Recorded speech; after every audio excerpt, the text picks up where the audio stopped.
So the first thing you're probably going to ask me, this doesn't make even sense. You know, it's not surprising that these players are great players. I mean, great. I mean, they're good. Very good. It's not like we don't know who they are. And I think that's the inconsistencies. It's just amazing. It's amazing. It was like one game when we had a 8-point lead or 9-point lead with 2 minutes 11 seconds against Houston, and we ended up losing the game. And our team said, "Well, at least we got better." Okay, so attitudes to be changed are difficult, and it's going to take a little while because this group is not used to anything at the higher level, and we hope to get there. It has to do with, and that's part of the reason why we're late here, just trying to change mindsets and attitudes, and don't think of yourselves as here's the thing. The only way we're going to have more confidence is that we've got to be able to perform in high-pressure situations. Everybody's happy, everybody's good when you're winning, which is what we were doing. But as soon as the big bad wolf starts to come and threaten, then we find ourselves crumbling, and so we didn't have that leadership that needed to step up. But not only that leadership, but also who we need to be as a team. We just give it up. So anyway, I don't know what else to say. Question? What did you think was the main difference between the way the team played in the first half and the second half?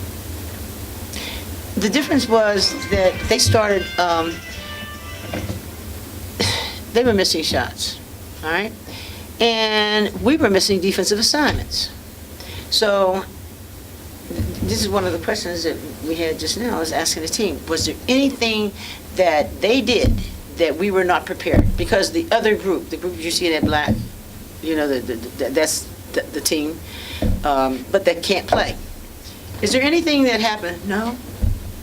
Well, then, what happened? Why would we for example, if one guard goes out, a little midget goes out to play the wing, right? Another midget has to be on the elbow, right? That's what has to happen. So why were we up there trying to play somebody at the 4-point ring? Why? So we sort of lost it, and I think it has to do, not that we're trying to, but when all of a sudden they start to get closer, and then you start to like get anxious. You know, if you've ever, I mean, all of us, everybody here has experienced this. Everybody here is when things are calm, you're calm. When they say you got 8 numbers and you got one more number to pick for $1 million lottery, does your hands start to sweat? You understand what I'm saying? Okay, there's not anybody that doesn't understand that. That's just like a free throw. If you've got a 20-point lead and you're taking free throws, that's good. You got that. Oh my goodness, the championship is on the line. So you've watched the greatest of them do that. Our problem is that we have 5 people, none of whom that are experienced, and all of them need each other. So we get not the leadership from the point, but we can't get it from the 2, the 3, the 4, 5, or anybody else. Because if it is not any one mistake, you saw a post stand there, look this other person right there in the face where the defense is, and just make a pass. What causes that? Well, you can't say that it's lack of a desire because we choose to do that. We've got to continue to do that more. We have to be better in our skills. We were nervous. Oh my goodness, they're trapping. You watch that. If we're calm when that trap came, then we don't expose the ball, and then they take it out of our hand. But then we feel bad, and then they go down at the other end. I mean, it's the way the game is played all the time. So it's just the way it's played. We just gotta work and be a little bit better. When you walked out here the other night, not yourself swear, but did you have a feeling maybe that you're going through all this and things might be turning around and then got surprised? I know what you're saying. You said it right. You said it right.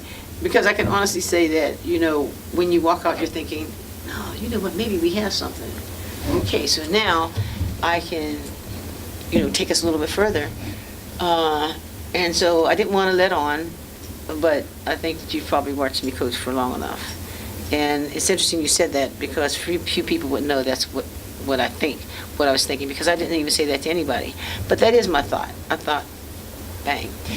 So now I'm thinking, given that we had just blown a game there in Houston by 10 points with 2 minutes and 11 seconds, but I liked the way they came back, and I thought, okay, keep in mind that Trina didn't even play. So I'm thinking, okay, maybe we continue, because we had taken KK out of the point guard role, right? So I'm thinking, okay, maybe let KK play that point guard. Let's see if we can have some more flexibility over here. So a lot of things were going through my mind, and I did begin to think, but I can honestly say that I didn't communicate that to the team so that they could be less than, the way they need to be. What ends up happening in this situation, though,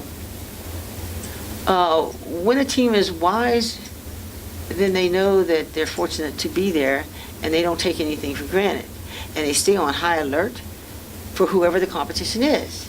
If we are not as wise as we need to be, then we can come in not as sharp as we need. I'm just telling the truth, whether you like it or not. Okay? That's a fact. So what ends up happening is we've been having 2 days of bad practices. Am I surprised? Not at all.